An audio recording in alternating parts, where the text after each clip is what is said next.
On rappelle, chers téléspectateurs de Télécolombe, que nous partons à la découverte d'un ouvrage écrit par la servante de Dieu, Jeanne Déborah Baplou. Avec elle, nous parlons de son ouvrage intitulé « La démocratie vue par Dieu ». Nous allons donc aborder les différentes parties de ce livre-là pour vous permettre d'avoir plus de détails.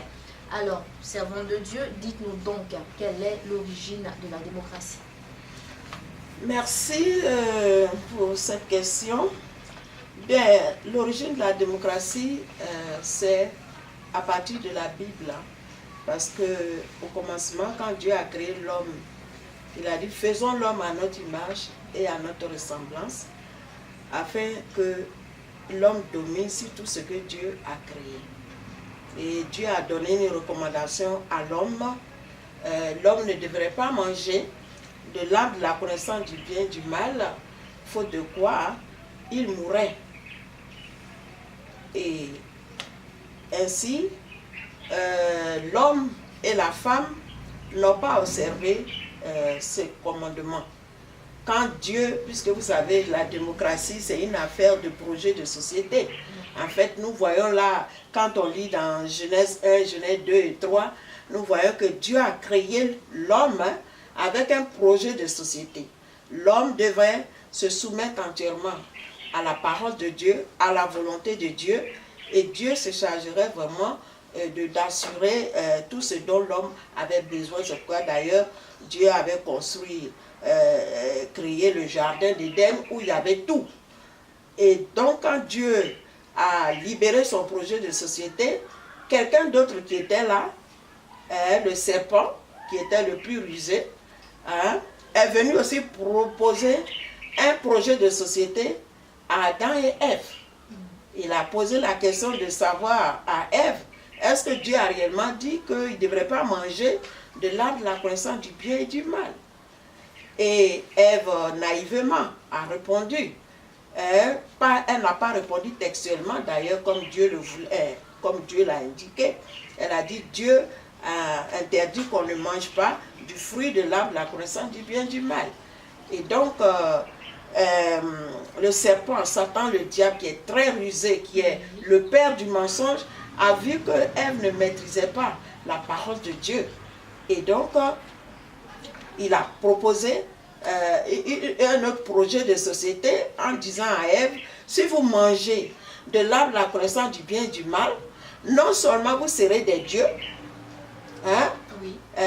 Donc vous serez des dieux et vous n'allez pas mourir.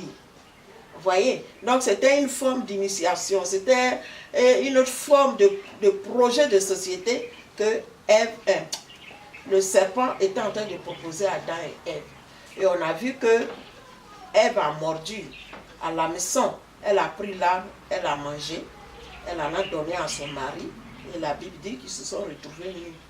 Donc nous voyons là, c'est un genre de métaphore. Nous voyons là, ici, la démocratie, l'ombre de la démocratie, l'esprit de la démocratie dans l'ombre. C'est-à-dire dans le jardin, il y avait deux candidats. Oui. Dieu le Créateur, n'est-ce pas? Oui. Et Satan le diable. Et les deux ont fait connaître leur projet de société. Et on a vu que c'est le projet de société de Satan le diable qui a été retenu par Adam et Ève. Et la première élection a eu lieu dans le jardin d'Éden. Et la majorité absolue a été donnée à Satan. Vous voyez? Donc c'est là que l'esprit de la démocratie a pris sa naissance pour s'étendre encore dans notre monde jusqu'à ce jour. D'accord, dans notre monde jusqu'à ce jour, dites-nous, alors comment est-ce que cette pensée démocratique a vu son accomplissement au fil des temps, jusqu'à nos jours, on dira? Merci beaucoup. Effectivement, cette pensée va se développer au fil des temps. On a vu l'exemple du peuple qui est sorti de l'Égypte. Le premier peuple, Israël. Dieu, dans son amour, n'a pas abandonné l'homme. Donc, il a libéré son peuple du joug de Pharaon dans la perspective de proposer encore un nouveau projet de société. Il a promis au peuple, à ce peuple-là, qu'il le conduirait dans un pays où coule le lait et le miel. Donc il y avait encore l'abondance. mais à condition que ce peuple se soumette au commandement de Dieu. Vous voyez, dans le jardin d'Éden, il n'y avait qu'un seul commandement. Mais avec le nouveau peuple, l'ancien peuple, Dieu a révélé 10 commandements. Et même plus. Par exemple, si on veut prendre les préceptes, les statuts, on voit qu'il y a plus de lois que dans le jardin d'Éden. Et ce peuple étant fatigué de la pesanteur de tous ces commandements, a demandé au prophète Samuel, donne-nous un roi, que nous on veut être comme les autres peuples. Voyez? Et la Bible nous dit, donc c'est 1 Samuel 8, la Bible nous dit mais que Samuel était irrité par rapport à la demande du peuple. Et Dieu a dit non, réponds, accorde ce que le peuple te demande. Parce que ce n'est pas toi qui rejettes, mais c'est moi Dieu qui rejette. Ils ont toujours été rebelles.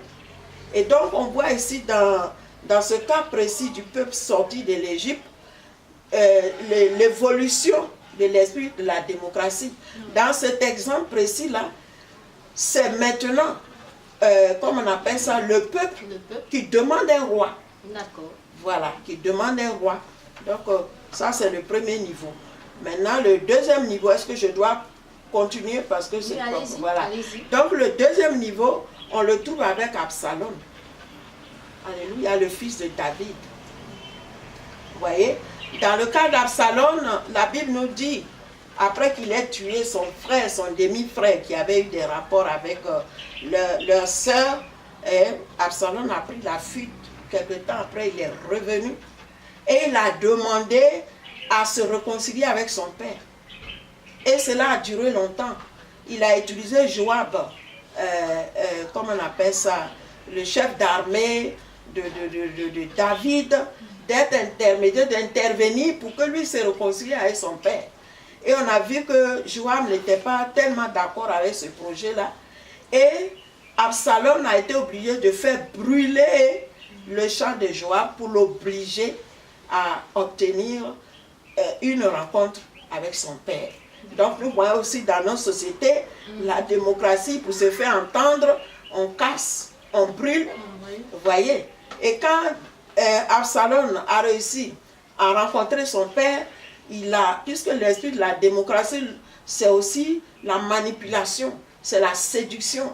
Il sait que David aime Dieu. Donc il a dit à David, à son père, que moi je vais aller adorer, je vais avoir ton autorisation pour faire une offrande à Dieu.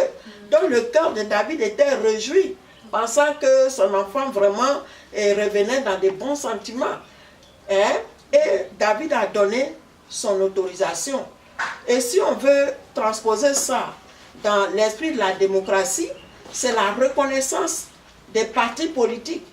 C'est-à-dire les gens créent leur parti tant que l'autorité suprême ne reconnaît pas ce parti-là, il ne pourra pas exercer. Donc c'est un peu dans cette perspective-là que déjà, comment on appelle ça, Absalom a manipulé son père et il a cédé. Et la Bible nous dit, pendant 4 ans, Absalom s'est mis à l'entrée de la porte principale de Jérusalem, puisque Jérusalem est entourée là. Voilà. Et dit, chaque peuple qui venait, chaque personne qui venait vouloir rencontrer David, Absalom se proposait de résoudre le problème. C'était dans l'esprit de conquérir. Et là, il battait sa campagne. Voilà, il battait sa campagne. Vous voyez? Et au bout de 4 ans, la Bible dit que tout le peuple était après Absalom. Donc, nous voyons là encore, dans cette perspective-là, que cette fois-ci, ce n'est pas le peuple qui demande, mais c'est l'homme qui veut dominer sur le peuple et qui cherche à conquérir le peuple, qui cherche à séduire le peuple, à convaincre le peuple.